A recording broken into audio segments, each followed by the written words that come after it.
Olá, hoje vamos falar sobre transformação digital no setor da educação com Mauro Radomilli. Mauro, que é Senior Manager da CIT. O Mauro acabou de conduzir um webinar produzido pela HSM em conjunto com a CIT sobre o assunto com o VP da Ânima Educação, Gabriel Ribeiro. Para contextualizar um pouco, a Ânima, o grupo Ânima é o quarto maior em educação no Brasil, tem 100 mil alunos no ensino superior e 15 anos de história.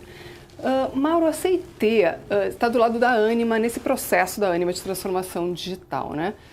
Quais foram as dores? Na verdade, são 6 meses, né? Eles estão iniciando o processo, 6 meses de transformação digital. Quais foram as dores com as quais a Ânima chegou na mesa de vocês, na mesa da CIT?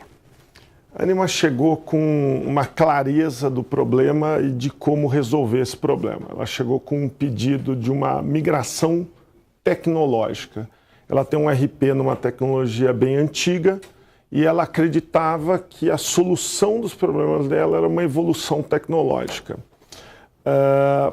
Depois de muita provocação positiva, muita reflexão e muita guimba, né, acompanhando outros contratos, outros contextos, a gente conseguiu provocar uma reflexão interna muito grande e eles entenderam que essa migração tecnológica ela só era um paliativo, um analgésico para o problema deles. O problema deles era muito antes, era a forma como eles pensavam e desenvolviam produtos digitais. E aí a gente entrou com a oferta do Lean Digital Transformation.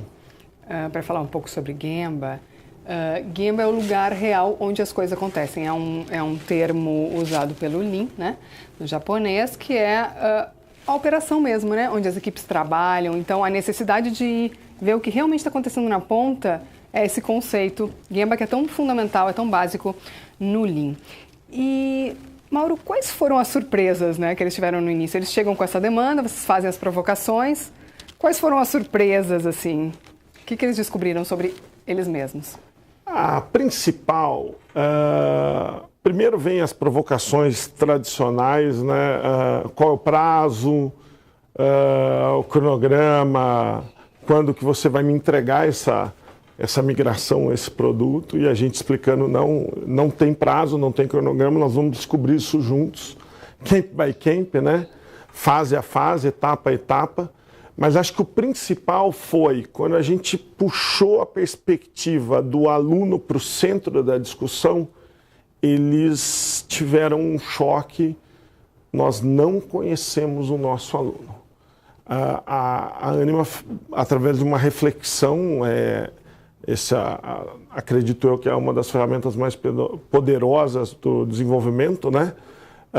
Através de uma reflexão interna, eles chegaram à conclusão que todas as ações corporativas eram tomadas em cima de decisões de diretores, gerentes, pessoas responsáveis pelo processo, pelo back-office, top-down, sem olhar a perspectiva do aluno. Quando a gente puxa o aluno para o centro, mudou a força, né, o equilíbrio de forças ali. Mudou completamente a discussão das demandas e da priorização, onde coisas automaticamente caíram, né, da lista, saíram de um radar, de um quadrante de priorização, e outras entraram com um peso muito grande, né? Então isso acho que foi o principal ponto, essa reflexão quando se puxou o aluno para o centro do tipo, nós não sabemos e não ouvimos o nosso aluno. E outra das surpresas que eles tiveram nesse processo, né, é que o problema não era tecnológico, né, e sim cultural, exatamente pela necessidade de olhar o cliente, de colocar o cliente no centro e modificar toda a operação nesse novo foco, né? Não era só um aplicativo ou implementar uma nova tecnologia, era um novo olhar. Então era a nova cultura que tinha que ser implementada. Fala um pouco sobre isso, por favor. Exatamente, Maria Tereza. Quando a gente coloca o aluno no centro, né, a gente muda a perspectiva, né, como se analisa as oportunidades, né, anteriormente classificadas ainda como problemas, né. Quando você muda essa perspectiva, A mudança cultural é muito importante porque você não tem mais aquele conceito de projeto, né? Começo, meio e fim, longo, especificações. Quando você põe um aluno, o campo de jogo hoje do consumidor, não só do ensino superior, mas de qualquer segmento, o campo de jogo mudou. Hoje a resposta é muito rápida, você tem que dar ouvidos a ele e responder rápido. Essa demora, ele já mudou de canal, né? Ele já foi para outra. E essa nova perspectiva mudou a visão da Ânima. E ela encarou a necessidade de uma cultura da experimentação. Isso é muito bruto. Isso é um desafio muito grande para pessoas que estão acostumadas àquele modelo antigo, pedir, faz, projeto, especifica, entre você pôr alguma coisa num nível experimental, para um número específico de alunos, entender o comportamento, aprender com essa experiência e evoluir esse produto constantemente. Parece muito simples você falando assim, mas no dia a dia são quebras de paradigma, de crenças e valores muito profundas no seu ambiente de trabalho. Exato, e essa foi uma das mudanças que o Gabriel citou como um ponto-chave, né? Quando mudou a chavinha, da forma como a operação Ânima funcionava, foi o estabelecimento desse novo olhar, né? Sobre a experimentação, a cultura da experimentação. E o Lean entra, né? Vocês apresentaram para a Ânima o Lean como mais do que um facilitador, uma base estrutural sob a qual essa cultura de experimentação ela pode acontecer. Fala um pouco sobre o Lean e sobre esse casamento. A Ânima, esse foi um ponto muito relevante e muito importante na parceria. A Ânima já tinha um trabalho Lean interno. Ela tinha uma área, ela desenvolvia A3 para resolver problemas num espectro mais operacional, né? Com ações mais pontuais, né? A CT, com a oferta, né, a transformação Lean Digital, o Lean é a nossa base, né, dessa transformação, né? Foco na ativação de valor para o seu cliente final, eliminação de desperdício, controle, né? Você medir para você conseguir tomar as ações, né? Usando esse fluxo de valor contínuo, né? Usando desses princípios, a Ânima ela já estava numa fase, ela conhecia o Lean. A CT veio... Era operacional, né? Era mais operacional. Muito operacional. A parte do Lean que contribui com a mudança cultural, que na verdade é o grande poder do Lean, foi uma contribuição da CT. Eu vou parafrasear o Marcelo. A CT foi uma locomotiva, né? Ela veio e potencializou. Era uma iniciativa mais isolada, mais operacional, onde a gente aplicou num nível maior. Ela chegou no nível executivo, em discussões, até numa discussão drivada pelo Rochin, né? Eles desenharam uma mudança organizacional numa perspectiva de aluno, em cima de fluxo de valor. Que aí entra naquele outro ponto, Maria Tereza, que é quando você organiza a estrutura por fluxo de valor, automaticamente você vai rever todos os processos. Primeiro, você vai entender a sua jornada do seu aluno, né? No caso da Ânima do aluno, você vai rever esses processos porque ele vai quebrar barreiras, né? Aquele handover entre áreas, aquela passagem... Quebra silos, quebra... Exatamente. Aquela passagem de bastão entre áreas, ela é desconstruída. E todo mundo tem um propósito. Se o propósito é... a captação de alunos, se o propósito é a rematrícula ou uma formatura, o time multidisciplinar, que é o envolvimento de várias áreas, né? E nesse ponto o TI ele é pulverizado, né? Ele sai de um departamento isolado e ele vai para todos esses fluxos de valor. Servindo como uma competência. Como uma competência, exatamente.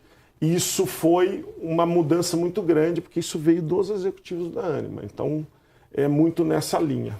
E isso é interessante. Você citou o Marcelo. O Marcelo é o CEO da Ânima. Ele falou também num evento que a CT promoveu, que A chegada da CIT e a apresentação desse olhar Lean para a mudança cultural, para a transformação cultural, trouxe uma mudança de organograma, inclusive, né, tão profunda a esse ponto. Agora, falando sobre lideranças, já que você falou, usando o gancho agora, outro grande... Na verdade, foi o dia 1 para o Gabriel, foi a necessidade, o que ele viu a necessidade da mudança das lideranças. Fala um pouco sobre isso, assim. Acho que o maior impacto para o Gabriel, no começo da parceria, ele até citou aqui, né? Eu achava que eu sabia o que tinha que fazer, eu me controlei para não pedir e falar, faz assim, né? Ele, para mim, é um exemplo clássico. O Gabriel, ele incorporou no toolkit dele, como líder Lean, uma ferramenta muito poderosa que é o design, né? Design thinking, cocriação. Eu uso uma expressão design como etapa de definição, né? E como ferramenta de engajamento. Tá? Ele e os outros executivos da Anima entenderam que o jogo mudou. Então você tem que chamar as pessoas para um processo de cocriação, para usar esse processo como ferramenta de engajamento e geração de propósito único, para todo mundo estar remando para o mesmo lado, né? Sem ser missões dadas, né? Uhum. Faz isso, faz aquilo, comando e controle. O Gabriel passou por está passando essa transformação, eu brinco que ela não tem linha de chegada, né? É uma jornada e tem muito a ver com autoconhecimento também, né? E o Gabriel é um caso clássico, eu fico muito feliz de acompanhar essa transformação dele. Ele e de outros executivos na Anima, que hoje aplicam essa ferramenta, o design como etapa de definição, não somente nas atividades que a CIT está envolvida. Eles usam isso no dia a dia deles. Tem iniciativas no marketing, em N áreas da empresa.